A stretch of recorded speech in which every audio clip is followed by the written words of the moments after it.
40%, not 40%, actually 40 billion of yarn and fabric is being imported from Asia to come and at the EPZ. I was in Kilifi last week, and the people working at the EPZ were asking me, Mr. Deputy President, we are producing garments here that we are exporting to America. We can also produce garments that can be consumed, that can be sold in Kenya. They have the technology. So that is a space we want to focus on. The whole cotton value chain, from growing of cotton, and I want to give you the good news, we are going to start growing big BT cotton in Kenya. Yes. It has higher yields.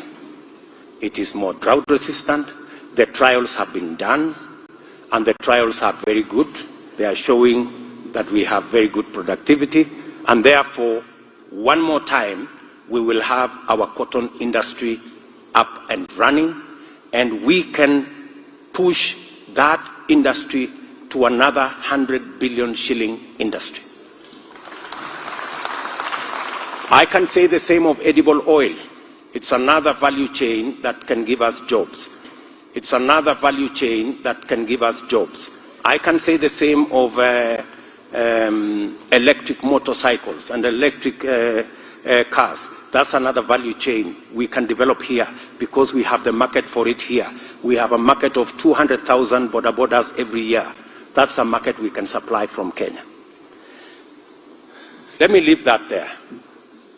We have huge space, good people, in manufacturing, and that is our focus.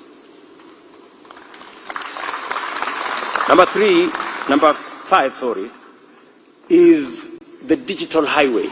We are saying it's time that we move into the digital space. That's where the whole world is going anyway. Most of our services are now on a digital platform. Very many investments are in that direction. What do we plan to do as Kenya Kwanza? We plan to do the following as Kenya Kwanza. Number one, we already have a 10,000 kilometer backbone, fiber optic backbone, that goes all the way to every sub-county. It already serves 60% of the population. Kenya Kwanza, we want to invest in what we called in electricity connection, the last mile. When we started the last mile on electricity in 2013, there were only 2.3 million connections. We now have 8.8 million connections to houses. What we will do with the internet and the digital highway is, in the next 5 years, we will extend the fiber by 100,000 kilometers. Let me repeat, so that you're clear. We will extend by 100,000 kilometers. How are we going to do it? We are going to extend it on the electricity grid backbone that already exists. Every home, every shopping center, every school, every dispensary, every hospital that is connected to the grid will be connected to the internet.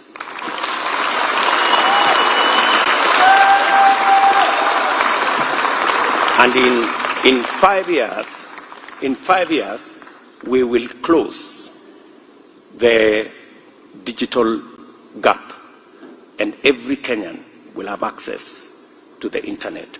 The many young people who today are struggling with bundles,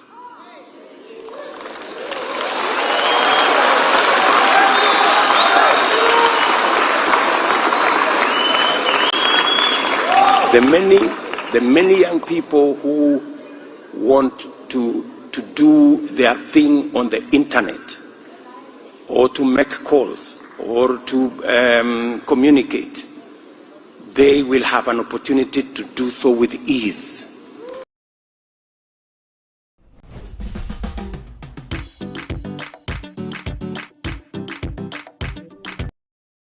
From the comfort of their homes or at the shopping center, because we already have 24,000 markets connected to electricity, and those 24,000 markets will be connected to the internet.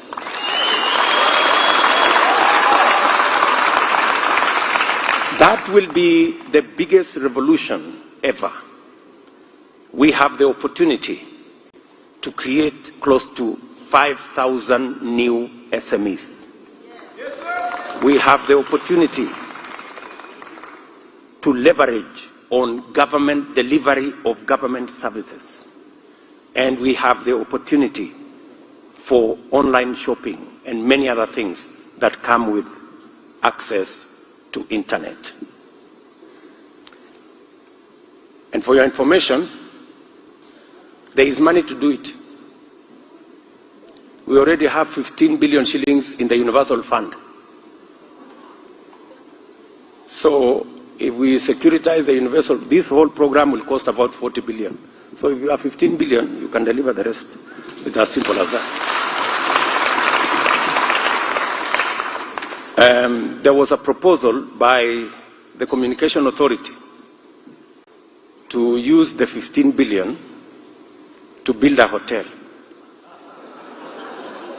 So I think deploying the last mile of the internet is more like it, because that is the core function of the Communication Authority.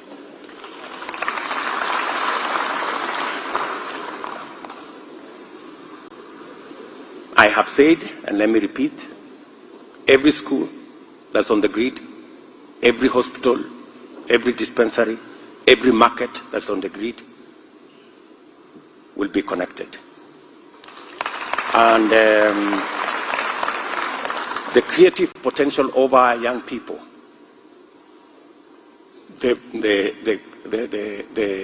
creative industry will now have the very perfect chance to be able to do their thing. The seventh space is the service economy. We believe as Kenya Kwanza that the service economy is a key factor in employment, expanding our tax base, expanding our tax revenues, and ensuring that we have foreign exchange. In that financial sector, we want to leverage on our SACCOs and cooperatives to deliver financial products, and especially credit, affordable credit, to the bottom of the pyramid. On top of the Hustler Fund, we're going to develop other packages that will make it possible for us to deliver financial products that create access to credit to the majority of people who do not have credit at the bottom of the pyramid. That way, we will expand their enterprises, and that way we will also make sure that they participate in job creation and in expanding our tax base. Under services, we also have tourism.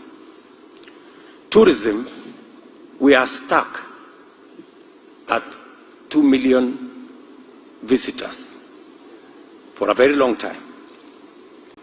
We have to decide whether we want the sector to work for the few or to create jobs for the many. We just have to, if we continue, we have to diversify our tourism product. It cannot continue to be beach and wildlife. we have to do adventure. We have to do culture. We have to do many other areas. And we have to create the infrastructure for young people. We have to create infrastructure that is affordable, low-cost hotels, bed and breakfast facilities. We have to budget hotels. We cannot continue to sell the high-end products because it just satisfies a few people. In fact, we are so stuck there that today you have so many exclusive facilities. Some of the facilities you pay 500,000 shillings a night. How many people will pay 500,000 shillings a night? Good people. How are we going to grow our numbers? Thailand. Let me give you an example. Thailand, a country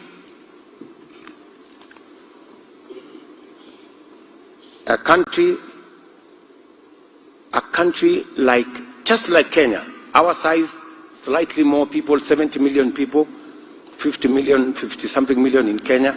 So we are almost the same.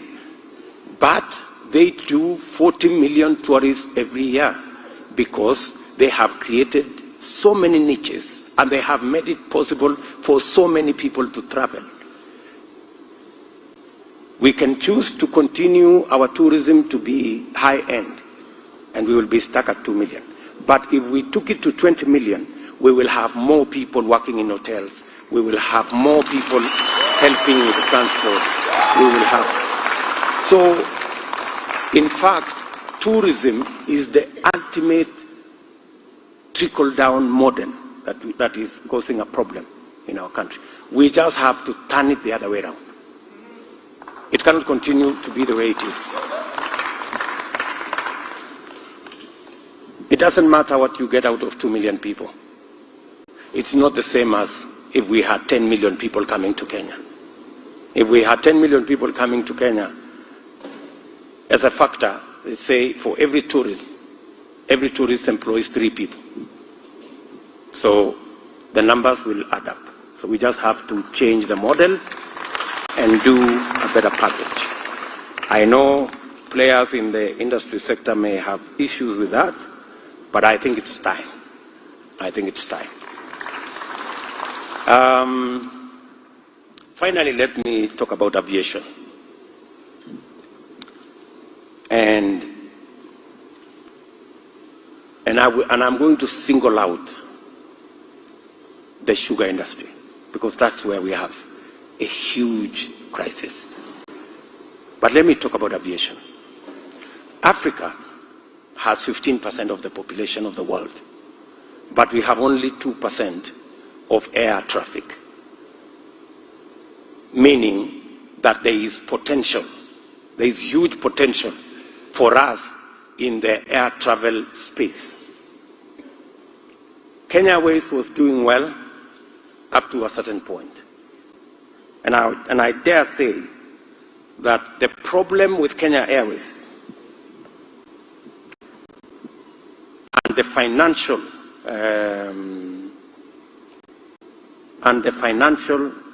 challenges therein are a reflection of internal and managerial mistakes rather than market prospects. It is not the market. It cannot be the market. There is a problem with management, and there is a problem with conflict of interest, and there is a problem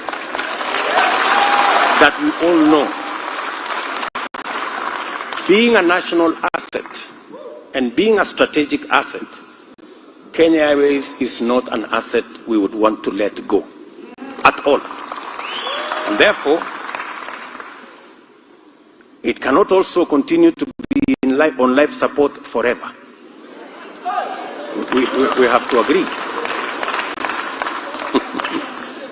So our commitment as Kenya Kwanza is that we are going to develop a turnaround strategy for Kenya Airways within 2 years. and bring it back to what it is supposed to do. And it is possible.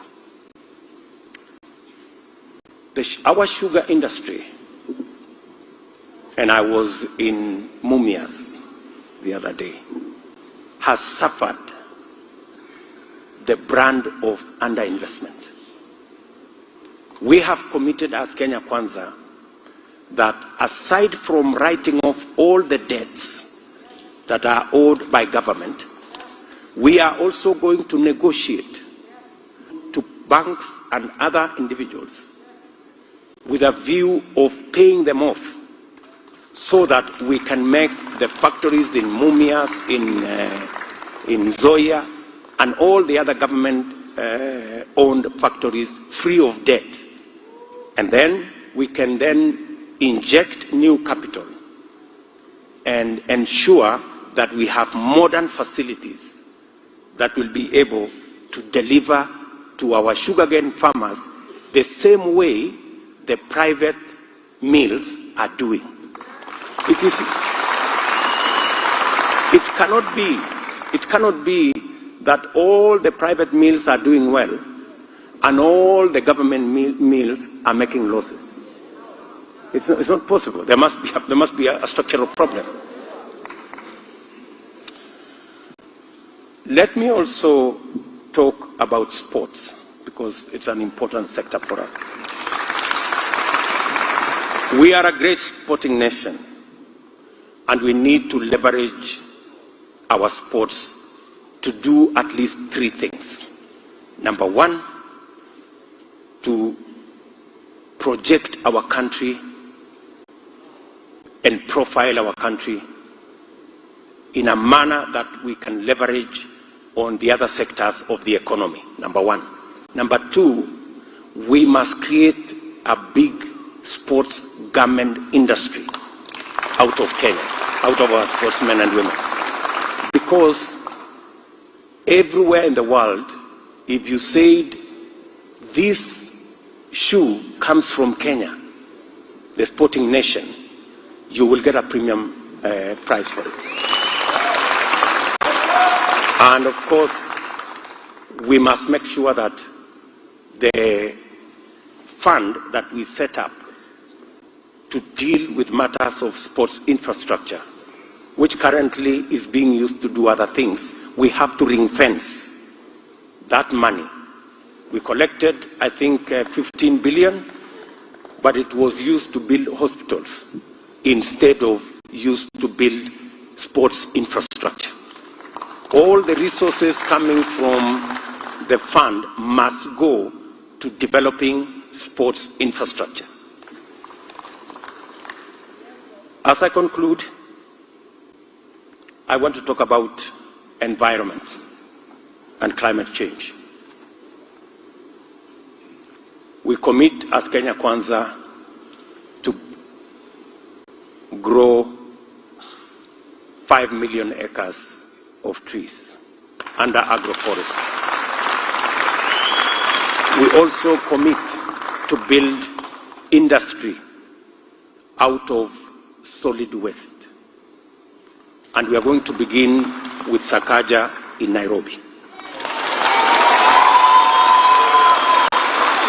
We're going to begin with Sakaja in Nairobi. Solid waste, apart from being an environmental hazard, we can flip it and create jobs, industry, power, and many other products, building materials out of it. That will be our focus. Let me talk about 2 or 3 enablers.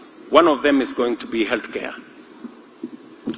We have been on the campaign trail and we have committed to the people of Kenya that we will have a universal health insurance that will make sure that every Kenyan will go to hospital and they will walk away without paying a penny after they get treatment. Let me say 4 things. The rest are in the manifesto. Let me say 4 things. We need to do 4 things. Number 1, as a matter of urgency, and within our first 3 months, we will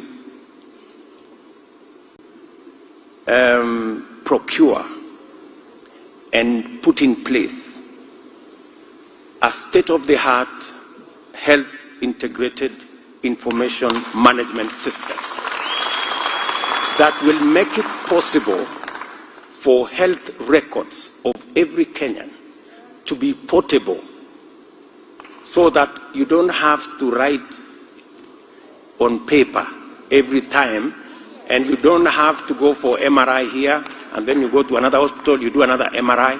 It should be possible to make that MRI that was done in this hospital available in the next hospital, because we have.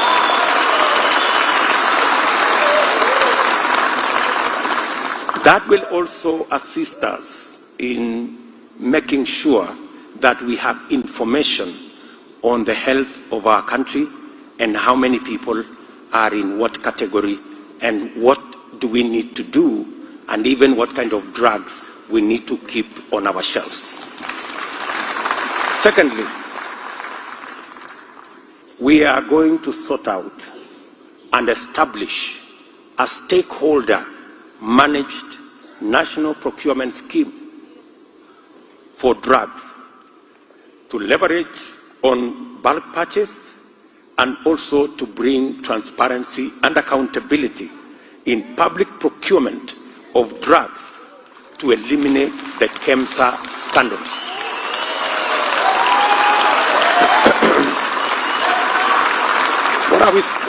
What are we saying? What are we saying? We are saying the following. The same thing that happens with procurement of our petroleum products. Industry, government, they come together and they procure collectively in bulk for Kenya. And that is why our oil products are the most competitive. So, KEMSA will not procure alone. In fact, we had a meeting with the health stakeholders, and they told us a simple hospital, one hospital, I don't want to mention their name, said they buy drugs as a single hospital much more cheaply than KEMSA buys, but KEMSA buys in bulk. So they were wondering, I thought if you buy in bulk, you get a lower price. But KEMSA buys in bulk, but pays more. So we are recommending as Kenya Kwanza that the same model that involves stakeholders, we are going to bring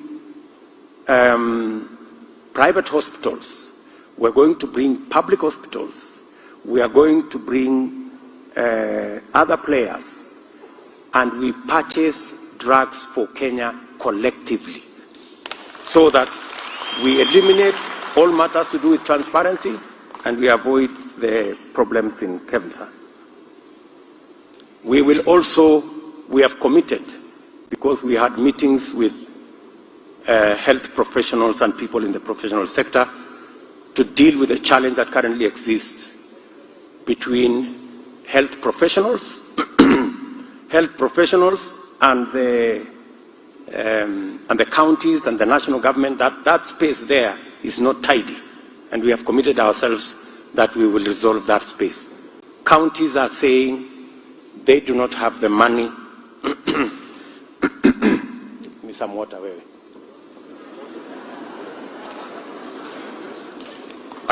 I thought you were bringing me water. You're giving me more instructions.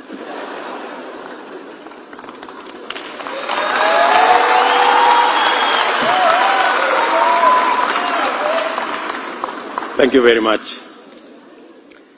And thirdly, we have worked with health professionals, and our information is that we will redesign the National Hospital Insurance Fund to make it trustworthy, to deliver on its mandate. And our analysis shows that a contribution structure where the lowest now is contributing 500. The lowest in our structure will contribute not 500 but 300. And the highest will contribute 3,000. That structure of contribution will fund everybody's requirements, and there will be no out of pocket. We will stop the harambes, and there will be no additional resources required apart from the public ones. Do you understand what you are saying? So the highest paying, like yours truly, will now move from 1,700 to 3,000. And the lowest will go down from 500 to 300.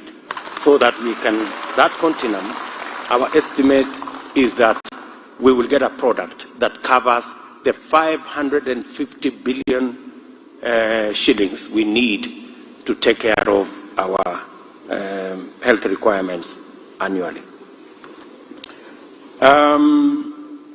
Another enabler, of course, is education. You agree with me that education is in a crisis.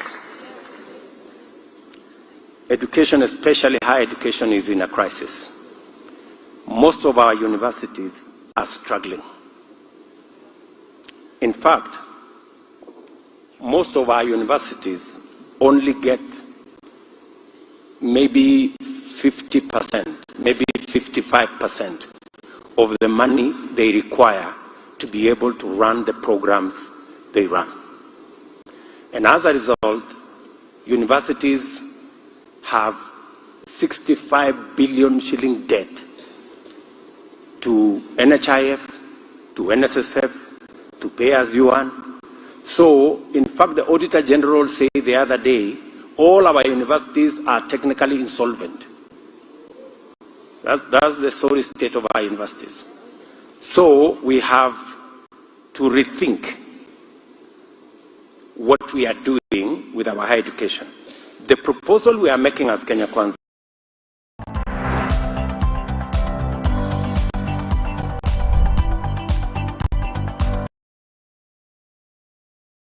is that we are going to merge the Higher Education Loans Board, the University Funding Board, and the TVET Funding Board into one unit. And this unit will be responsible for scholarships, it will be responsible for funding, and it will assess all students. Today, there are students who don't need scholarship, but they are given scholarship. So, there will be assessment so that we can close the gap. And it should be possible for us as government to also know what are the skills. Sometimes we are training people in fields that we already have a surplus. We should be able to say as a government, if it is this field we have a surplus, we cannot fund. Let us fund the fields that we have shortages so that we can close the gaps and be able to drive our Vision 2030 the way it is. So we are going to call this organization the National Skills and Funding Council, so that it looks at the skills and it funds the skills that are necessary for the trajectory we are going into. And then finally, we will complete the construction of the 52 TVET institutions that are not yet constructed. We have 52 constituencies that do not have. We have 250 wards that do not have a vocational training center. We will do those. We will construct those also. And then we will also close the gap on teachers in our schools. We have a gap of 116,000 teachers. We have undertaken as Kenya Kwanza that we are going to hire the 116,000 teachers in two tranches. 50% year one, 50% year two. We have also undertaken that to lower the cost of education, we are going to have a special tariff for utilities, for power, for water, for internet to our learning institutions. we are going to have a special tariff. We have also said that the current program on school feeding of 2 million school-going children, we are going to expand it. And we have agreed that we are going to work with counties. We are going to double to 4 million as national government. And every county that want to match, we are going to assist them to match a shilling for a shilling so that we can move the number of our children who have food in school to 8 million. That's our target. Statistics are very clear. We have close to 200,000 kids who are not in school, and the only reason they are not in school is that there is no food. And statistics has shown that if there is a school feeding program, the attendance and the performance is enhanced.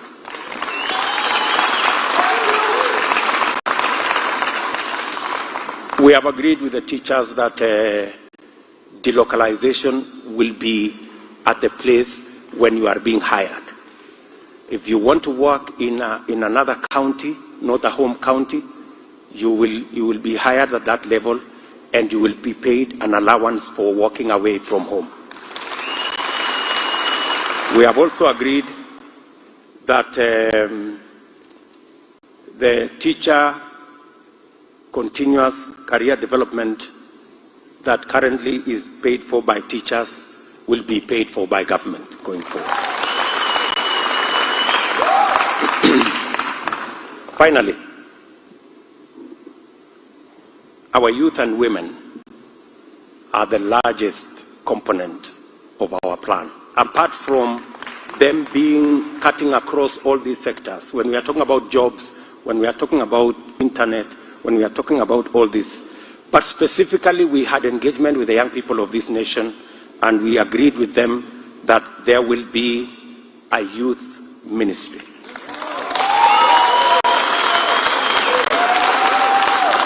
We also agreed with them that we will have a special advisor at the presidency sitting in cabinet to ensure that all government programs and ministries are youth-friendly.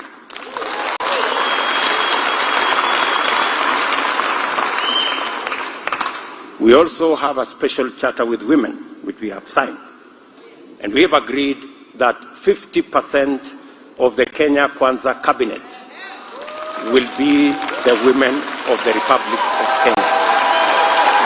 We have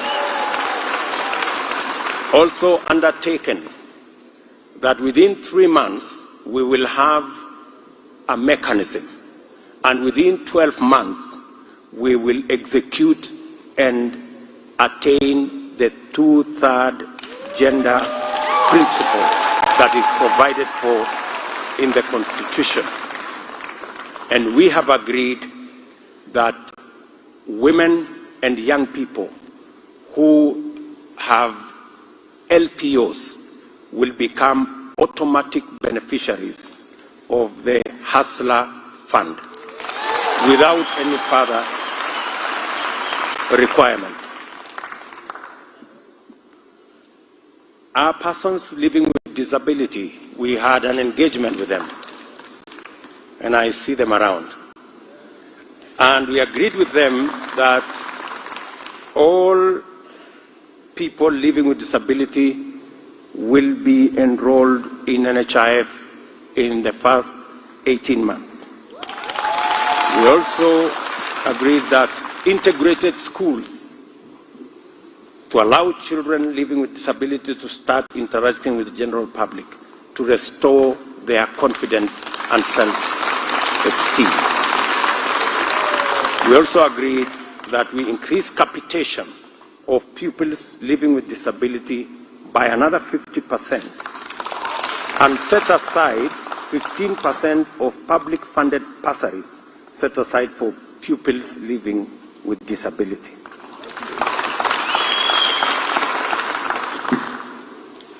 Let me also, we will continue the program we have on roads, complete first all the stalled road projects and reassess in accordance with the proposals that were made to us in the county forums. In the county forums, several roads were suggested that would make the economies of those counties work better. We will work with the counties and the county priority roads so that we can go into the future with the road infrastructure that is there. And then finally, I will go to governance.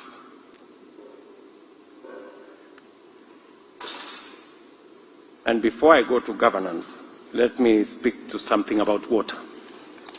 Water is very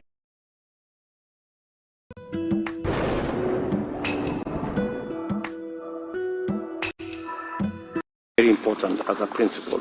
We have sat down with experts and we have agreed that this time round we are going to have a different strategy of deploying water, especially from the big dams. We have 57 dams that we already identified as government last term. We have changed, or we have agreed to work on a different strategy of delivery. The same way we have power purchase agreements, we are going to work on water purchase agreements so that we can bring the private sector on board. There are many people who are willing to invest in our huge dams or even in underground water. For example, the Turkana aquifer. There are proposals from the private sector that if we give them a water purchase agreement, they will be able to invest their own money. And the same way they sell us power, they can sell us water. So we believe that that is the future to delivery of water from big dams, so that it leaves government to work on climate smart water harvesting initiatives, water harvesting programs, implement policy that will ensure that we harvest and harness all the water that we can as we work with the private sector to deliver water from our aquifers and from our large dams. Finally,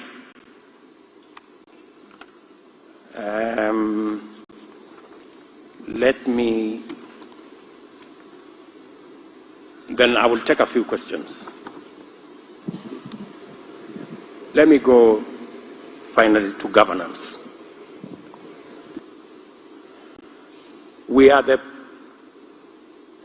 team that will complete the implementation of the 2010 Constitution.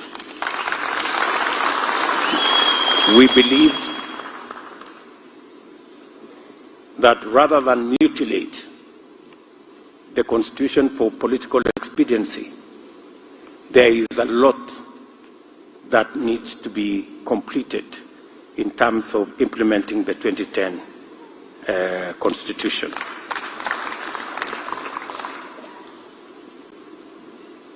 Kenya Kwanza will end political weaponization of state institutions. This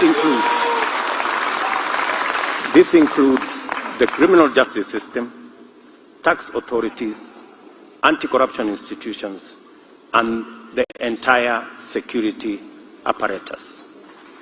We want these institutions to operate independently as is expected of them by the Constitution.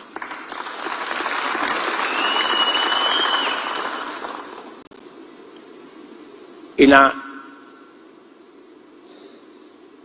first 100 days, we will implement the constitutional requirement of a police service commission to have its own budget and its own accounting officer. We do not believe that the police should be begging for money from the office of the president. The police should run its own independent budget with its own accounting office. The saying, "He who pays the piper calls the tune," is the current problem with our criminal justice system.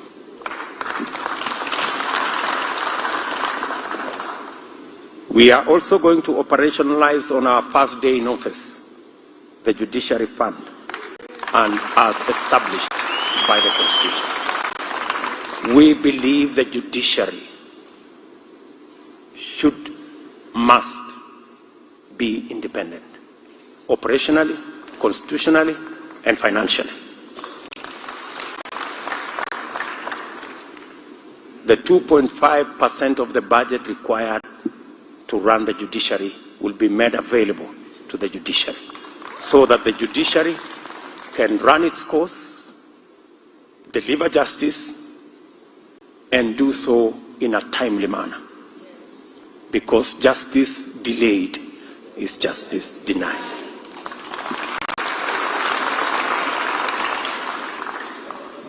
Kenya Kwanza will end all unauthorized evictions and property demolitions.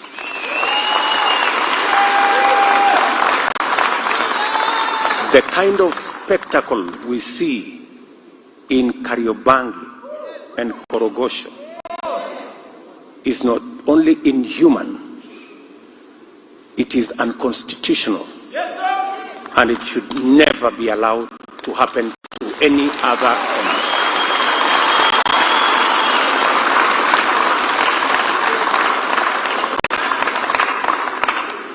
Kenya Kwanza will end ethnic profiling in the issuance of identity documents.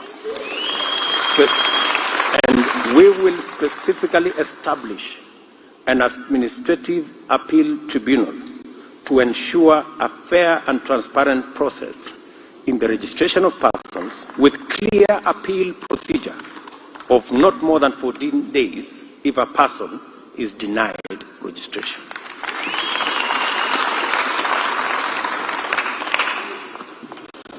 Of course, we will appoint all the judges nominated by the Judicial Service Commission to the Court of Appeal.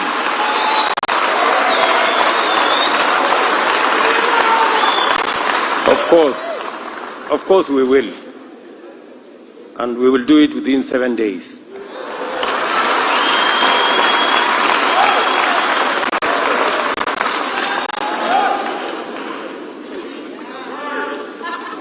Kenya Kwanza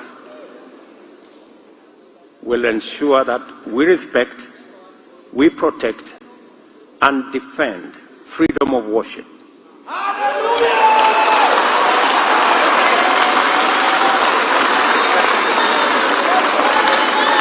We will lift the existing moratorium on registration of new religious organizations and expedite the registration processes.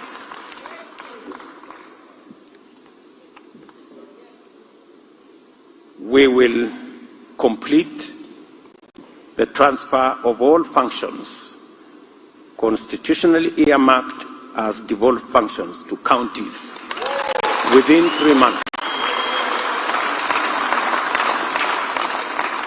And we will strengthen the intergovernmental institutions of Council of Governors, IBEC, the Summit, and make sure that they meet regularly. We will, of course, respect the devolved system of government and review the formula for sharing national resources between the two levels of government and allocation of the revenue by either level of government to take into consideration population and other factors provided for under the law. On public service and our security services, we will ensure that there is a contributory benevolent fund for families of fallen and terminally ill officers, including mental illness. We will harmonize affordable housing mortgages similar to that of the judiciary and parliament to be available for our public service and the police. We will ensure that there is horizontal transfer options for people in service with the rest of the public service. It should be able to transfer your services between the police, public service, the civil service, so long as they are the same cadre. We'll ensure that there is an insurance cover for loss of life while on duty for all police officers, similar to that of the military.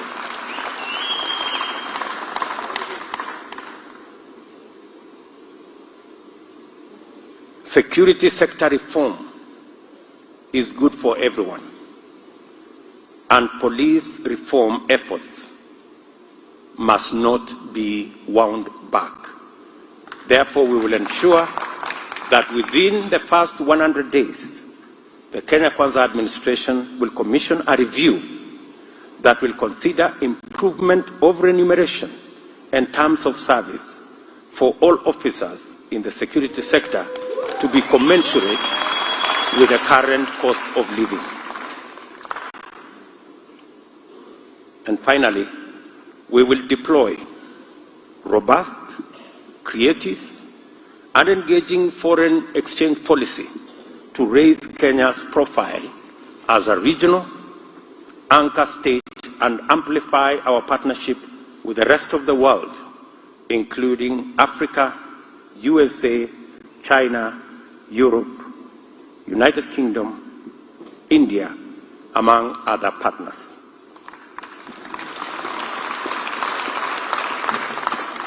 We will give a place of prominence to the role of Kenya's diaspora, including a ministry to take care of diaspora issues.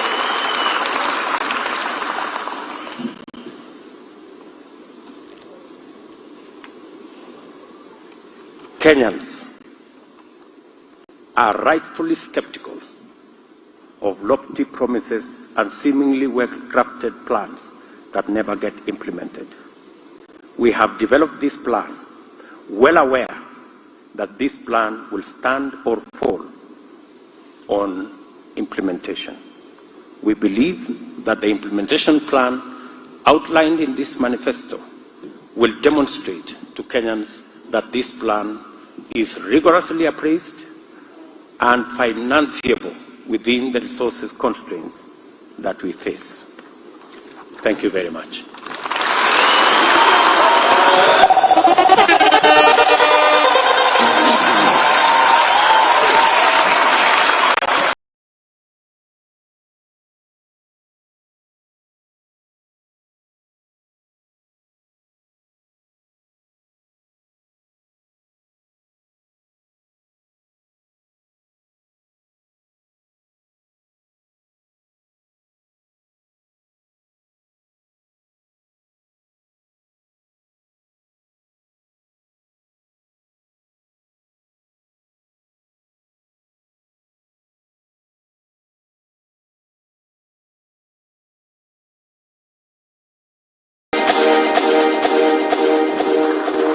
Right, let's take our seats again. Thank you very much. Thank you very much, Your Excellency. Another round of applause for His Excellency, the Deputy President, and Kenya's 5th President, inshallah. Let's get a few questions now from the audience, and we'll start there. Dennis.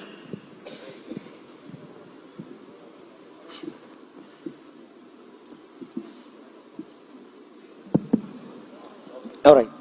Thank you very much, Your Excellency. My name is Charles Karondo from Kiharo, Murang'a County. And first of all, I really want to congratulate you for the great plan that you have shared with us today. Before I ask the question, I also want to note that today I feel it for the IBC chair, because wherever he is listening to this speech today and the manifesto, he must really be having a hard time restraining himself from converting this into an inauguration ceremony and just swearing in the fifth president. Now, Your Excellency, my question goes on the issue of health. I have heard you mention in the plan something to do with Harambes. And as a young leader, and on behalf of the so many leaders who are here, and the people listening and watching us today, I am sure 90% of the people seated here today are in one WhatsApp group or another that has something to do with medical bills. I am sure some are actually being added in WhatsApp groups as we sit here.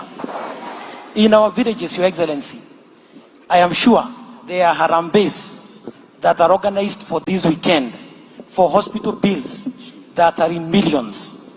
Also, Your Excellency, we have so many people who are missing the basic right of mourning their deceased ones because they are struggling with hospital bills, bodies of their deceased ones being held in hospitals for months, some even for close to a year.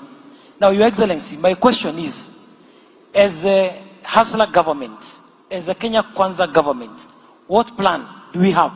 Because some of these people already have NHIF cards. Some of these people religiously pay for NHIF. But today, they are struggling, especially with cancer and other chronic diseases. So can you give us an assurance that we will not have this kind of harambes, that people will have the freedom to at least not bother about struggling with hospitals to get bodies of their deceased ones? Asante sana. Thank you.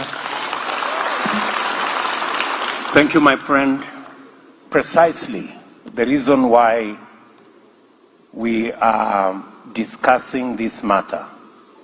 If NHIF was working, we wouldn't be having a discussion about this. We are having this discussion because NHIF, as it is not working. And that is why NHIF is not working for different reasons. Number one, NHIF as it is today has too many exclusions. They will tell you if you are suffering from cancer, you are excluded. If you are suffering from hypertension, you are excluded. If you are suffering from a terminal disease, you are excluded. Those are the exclusions we want to get rid of in our new plan.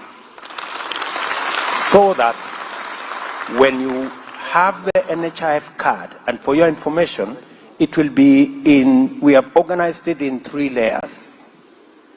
The primary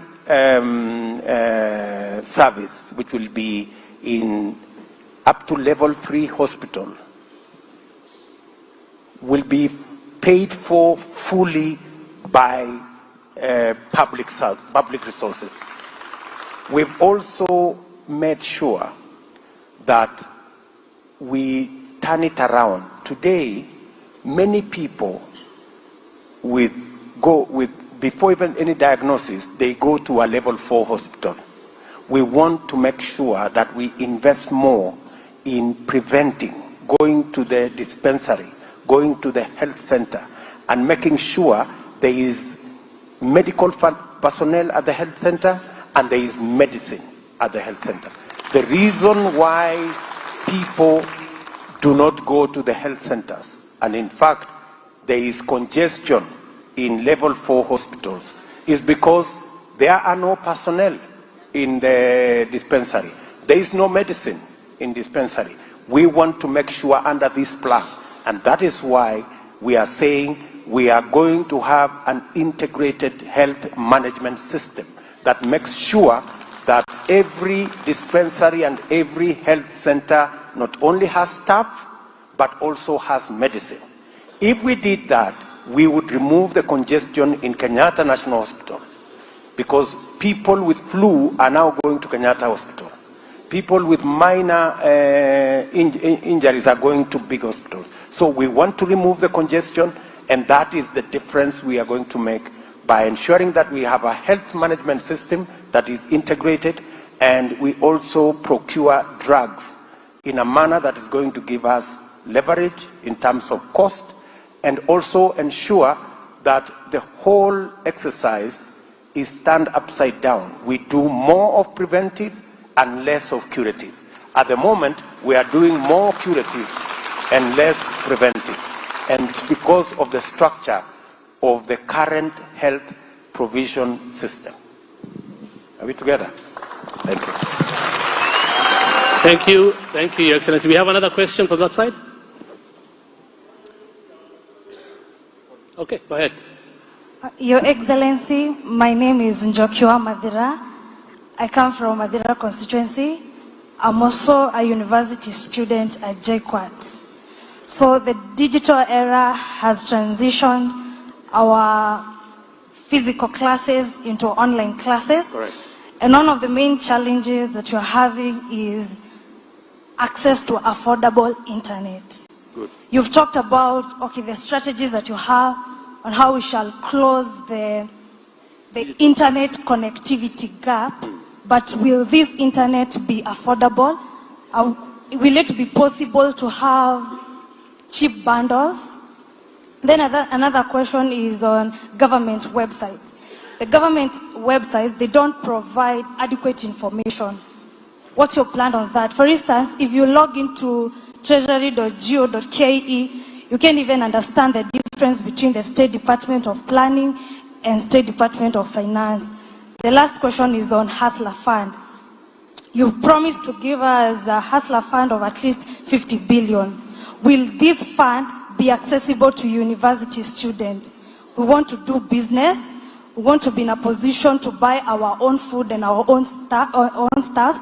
We don't want to request you for a campus feeding program. Yes.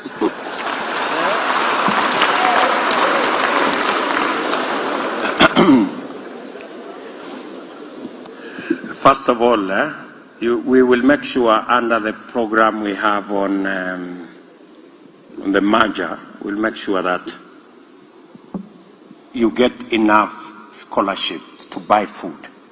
So you may not need the Hustler Fund to buy food in the university, because we will make it work. The problem at the moment is that the scholarship you are being given is way below the living amount that you require to stay in college. So that's why you have to hustle around to close the gap on food. We will make sure that that is closed by making sure that we deploy resources. We have actually undertaken that we will double the Higher Education Loans Board Fund, so that not just more students can access it, but you can access the full scholarship. Many people are on half scholarship and that kind of thing. That's number one. Number two, you have said whether the Hustler Fund will be available for even university students. We have said the Hustler Fund will be available for everybody who has an idea. In fact, we've said even the people who are working online, if you have developed an app and you need some money, there will be available crowdfunding, there will be available venture capital, there will be available.